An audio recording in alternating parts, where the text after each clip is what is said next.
encarnados e desencarnados que aqui nos encontramos para mais uma atividade das mais importantes da Casa Espírita, que é a palestra doutrinária. Na noite de hoje, nós vamos trabalhar um tema que são os laços de família. Tema extremamente importante, que nos traz algumas reflexões importantes a respeito de toda a nossa convivência reencarnatória. Ela tem como princípio estruturar toda a sociedade planetária para que um dia possamos estar confraternizando com toda a nossa família universal, que é o caminho que nós vamos seguir. Então, as relações familiares, seguindo o Espiritismo, que nós vamos trazer, buscando a bagagem que a doutrina espírita nos oferece, não só nas obras básicas, mas nas obras complementares, ampliando, assim como Jesus ampliou o Sermão do Monte, quando ele abriu a sua vida pública, que é o Sermão do Monte, ele também trouxe novas revelações em torno da primeira revelação de Moisés, né? Ele ampliou 6 dos 10 mandamentos e assim a doutrina vem adotando o mesmo ritmo que Jesus nos trouxe no Sermão do Monte. E a doutrina vem principalmente através das obras de Emmanuel, na psicografia de Chico, ampliando o nosso entendimento à medida que a sociedade vai evoluindo. Então, os laços de famílias são um sustentáculo exatamente para que a gente possa desenvolver na família a nossa realização de paz. Segundo o Espiritismo, os laços de família estão na lei de sociedade, que é uma lei divina que está lá na terceira parte do Livro dos Espíritos.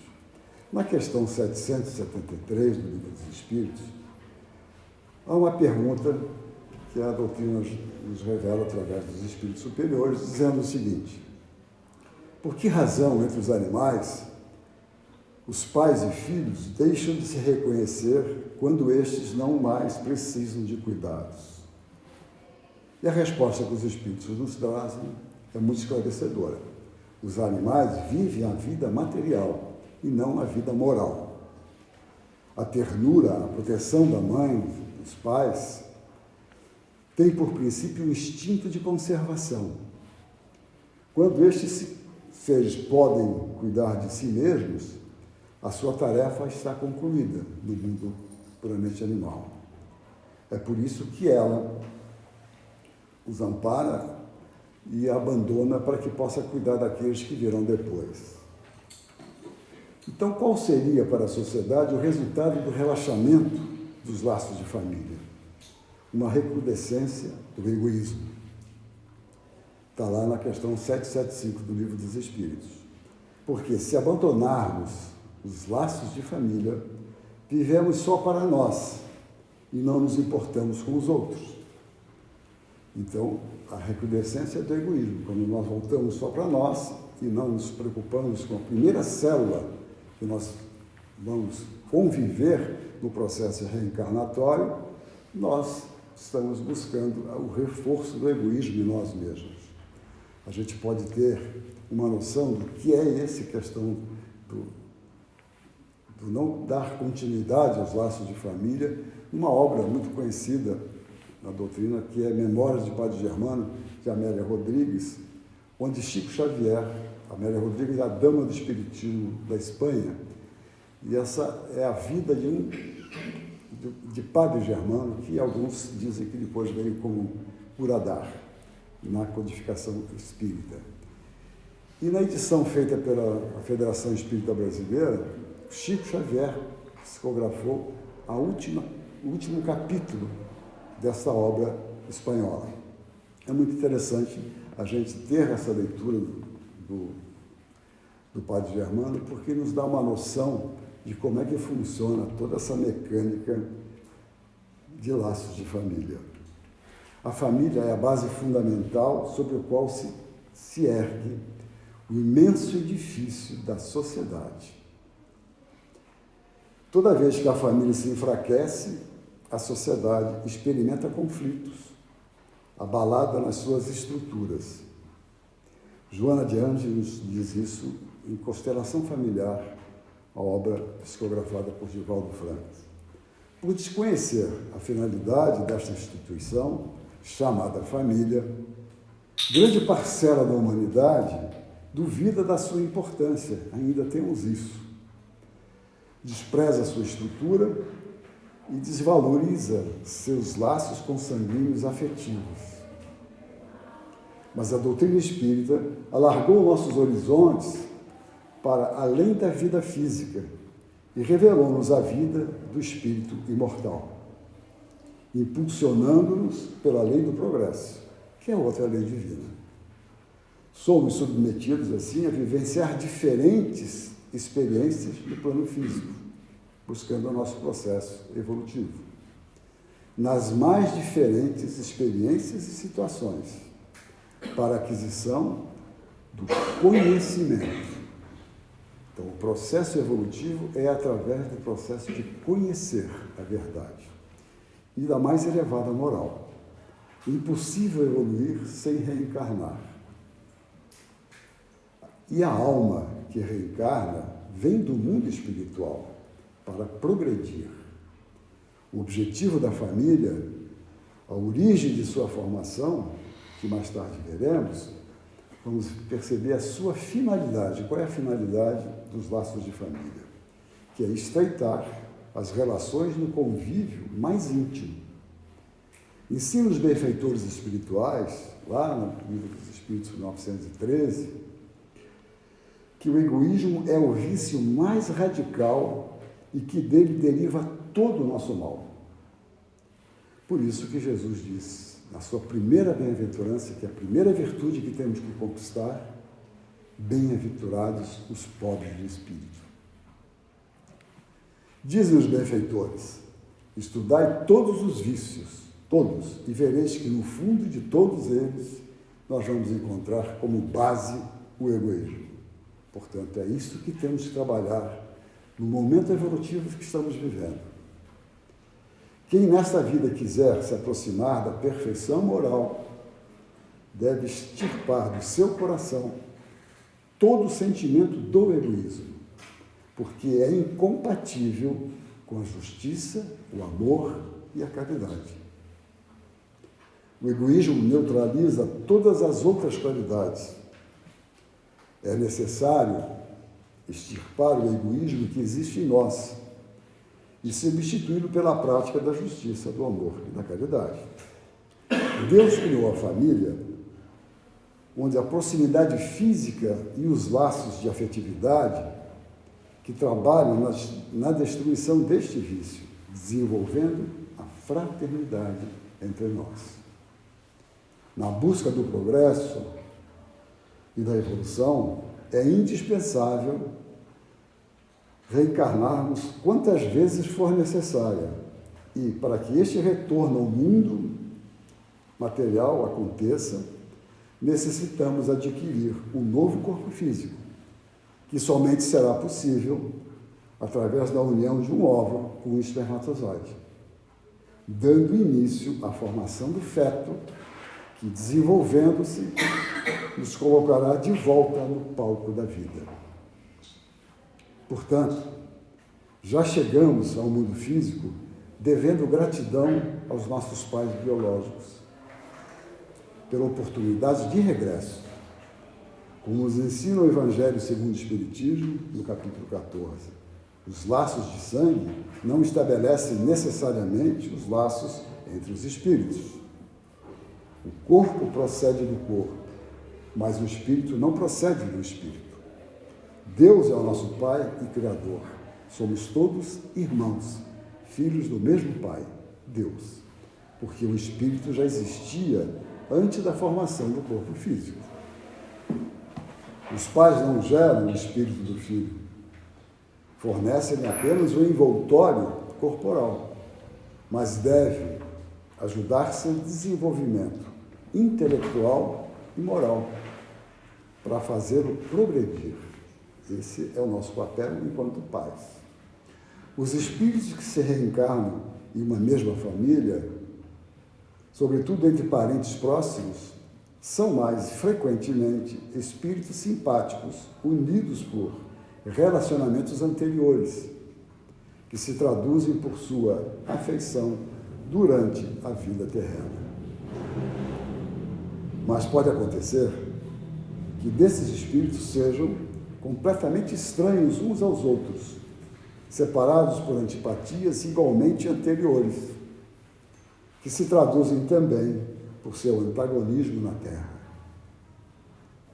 a fim de servirem de prova. Há uma passagem do Evangelho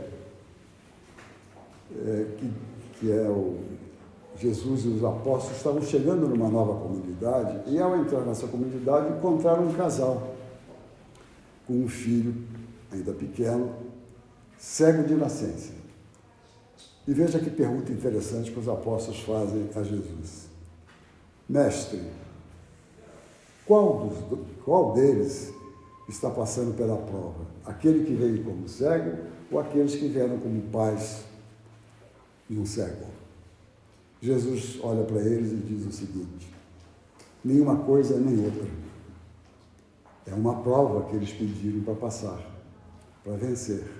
Porque o espírito cego, a que vem como cegueira, vem para desenvolver a visão espiritual.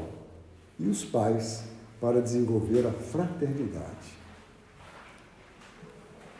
Concluem os espíritos que os verdadeiros laços de família não são, pois, os da consanguinidade, mas os da simpatia e da comunhão de pensamentos que unem os espíritos, antes, durante e após sua reencarnação. No livro Pensamento e Vida, o Espírito Emmanuel nos dá, logo no início do livro, como é que se processa como é que se estrutura o nosso processo de reencarnação. Emmanuel nos traz esse livro é um livro que nós estudamos, segundo Emmanuel, antes de reencarnar. Todo o livro Pensamento e Vida nós já conhecemos antes de reencarnar, porque ali se estabelecem e esclarecem todos os compromissos que nós assumimos com aqueles que serão nossos pais, nossos filhos, a nossa família material. Então, a reencarnação é um processo que nós planejamos. Agora, é importante esclarecermos que existem famílias espirituais e as famílias corporais. As famílias espirituais, ligadas pelos laços do espírito, pelas afinidades, são duráveis, fortalecem-se pela depuração do crescimento e evolução dos seres que reencontram-se no mundo dos espíritos através de diversas migrações da alma. Nós temos uma vida só. No momento vivemos no plano material, depois voltamos para o plano espiritual, fazemos as nossas reflexões, aonde acertamos, aonde erramos, e pedimos o processo de reencarnação para vivenciarmos aquilo que nós já temos consciência como espírito de vencer nas provas ou consertar os equívocos do passado pelo processo de expiação. A misericórdia divina proporciona também seu reencontro periódico do plano físico. Seus membros são ligados pelos laços eternos do amor. As famílias corporais, ligadas somente pelos laços corpóreos, são frágeis como a matéria. E as diferenças e as dificuldades da convivência revelam a necessidade do esforço e da dedicação. É um processo que temos que vencer a cada reencarnação. Do empenho que possamos transformá-la em extensão da nossa família espiritual e assim começarmos a nossa caminhada para a família universal, que é a casa do Pai. A obrigação de vivermos os laços consanguíneos, faz com que acabemos desenvolvendo os vínculos de afetividade entre os espíritos afins ou aqueles que nós temos como devedores, que se reencontram para que um dia possamos formar um só rebanho, participarmos da família universal. Não existe na criação, e a benfeitora Joana de Ângeles, em Constelação Familiar, no seu primeiro capítulo, nos diz o seguinte: esse agrupamento familiar que nós temos não é resultado casual de encontros apressados no mundo físico. Não é. Ocorre nas esferas espirituais, antes do renascimento orgânico. Portanto, nós planejamos todos esses encontros que podemos achar que foram acidentes de percurso. Não é. Lá, são desenhadas as programações entre espíritos comprometidos, positiva ou negativamente, para nos ajustarmos, para que possamos ter o ajustamento necessário ao progresso a que todos se encontram submetidos. Nós estamos sempre submetidos a um processo de progresso. Deus nos criou para sermos felizes. E a caminhada nós temos que construir, não depende de mais ninguém. É como dizer a um filho, né? Dar uma pedra para ele e dizer: segura esta pedra com toda a tua força, porque esta pedra é o teu destino. Ninguém pode ter o teu destino a não ser você. Siga o teu destino, construa a tua vida. É assim que Deus nos fala quando nos manda para o processo de reencarnação. É o teu destino. Analisando-se as necessidades evolutivas, aqueles que se encontram com responsabilidades a cumprir juntos, ajustes constatados entre si, para a excelência do comprometimento que resultará a reparação e o crescimento, o nosso progresso, intelecto e moral.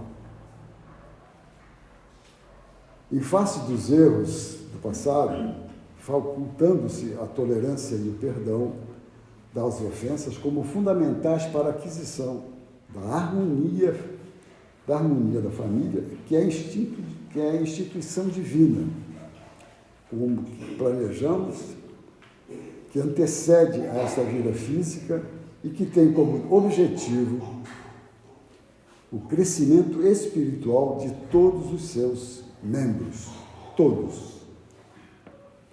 O nosso reencontro com o passado é inevitável. Não alcançaremos os mais altos degraus da evolução sem não nos harmonizarmos com todos à nossa volta. Algumas vezes, impossibilitados de nos reencontrarmos através dos laços da consanguinidade. Deus possibilita-nos, através da adoção, receber em nosso lar o companheiro do passado, ligado a nós por amor ou tragédias. A adoção é um grandioso ato de amor. Comprova a fragilidade dos laços consanguíneos e a certeza de que a paternidade e a maternidade do coração são mais vigorosas e Deus jamais nos nega a possibilidade de sermos pais e educadores. Esta é a grande proposta de Deus para estabelecer na Terra a família universal, a humanidade unida pelos laços do respeito e da fraternidade.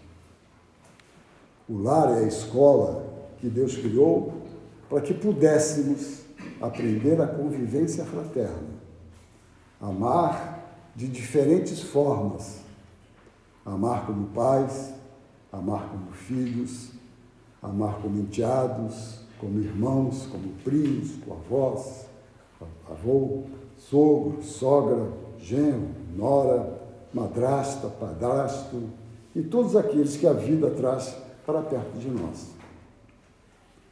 No livro Jesus no Lar, Neo Lúcio, por Chico Xavier, nos relembra Jesus nos orientando. O berço doméstico é a primeira escola e o primeiro templo da alma. A casa do homem é a legítima exportadora de caracteres para a vida comum. A paz do mundo começa sob as telhas que nos acolhem. Se não aprendermos a viver em paz entre quatro paredes, como aguardar a paz entre as nações? O espelho da sociedade é o reflexo do conjunto de famílias. Sabemos que estamos nesse mundo, ainda de provas e expiações, sabendo que o acaso não existe, sabendo que um dia faremos parte da família universal, criada por Deus. Comecemos agora a refletir como estamos no seio de nossa família. Finalizando, o que estamos fazendo para construir a tão desejada paz, que falamos todo no final de ano. Muita paz para o ano que começa. Sempre estamos desejando, porque está no nosso íntimo, buscar a paz. Primeiro temos que conquistar a nossa paz íntima, bem-aventurados os pacíficos, para chegarmos na bem-aventurança dos pacificadores, que conhecemos um só, que é Jesus, aquele que leva a paz. Bem, irmãos, nós que construamos a paz a partir de nós. E como disse Jesus, bem-aventurados os pacíficos, porque herdarão a terra. Ou seja, o tão desejado mundo de regeneração. E para Jesus, famílias são os que fizerem a vontade do Pai. Esta é a família. Uma vez Jesus, participando de um evento, seus familiares querendo trazer ele para fora daquele momento, disse, seus familiares, sua mãe, estão aí fora lhe chamando. E ele pergunta, quem são meus pais, quem são meus irmãos? E Jesus responde, aqueles que cumprem a vontade de Deus. Somos todos uma única família. Ficamos em paz, com a paz de Jesus no coração. E agradecemos mais uma vez a oportunidade de estarmos aqui nesta casa, que nos acolhe com tanto amor e carinho. Obrigado a todos.